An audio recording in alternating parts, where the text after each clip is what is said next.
RENU House was based on the 4 principles that guided us through our design and construction phases. That is, R, renewable in making the home energy net zero, economical in making it affordable for the local market, nourishing and prioritizing the physical and mental health of the occupants, as well as universal in making it adaptable in similar markets throughout the country.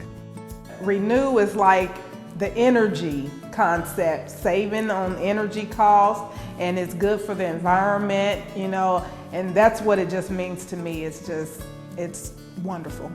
The amazing thing about RENU House is not only do we take a design that is energy net zero and minimizes the effect on the surrounding environment, but we also did everything we could to ensure that this house is both economical and universal. We think that this design could reasonably be replicated in similar small town markets, potentially bringing sustainable housing like this to towns throughout the country.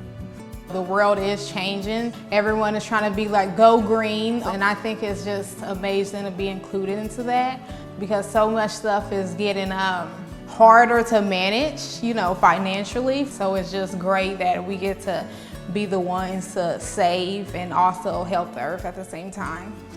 I'm really glad that we were able to pull the family into this project at the time that we did. And what we came out with was this really good collaboration between our own engineering knowledge and their personal desires to really make the house feel like a home for them.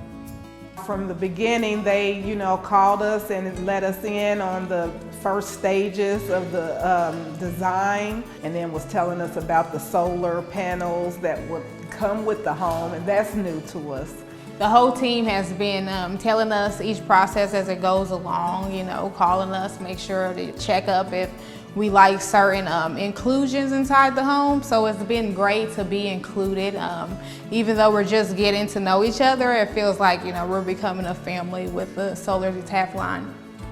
It's been a surreal experience for all of us to actually see the design that we spent well over a year working on, refining and contracting. I think that me and everyone on the team are extremely proud of the product that we've made. We pull knowledge from all areas of the university, from the School of Architecture, the School of Civil Engineering, energy systems engineers, electrical engineers, HVAC technicians, as well as landscape architects and people that just want to get involved with the local community. Just dealing with like the whole team has been just wonderful. It's been exciting and they've been just great.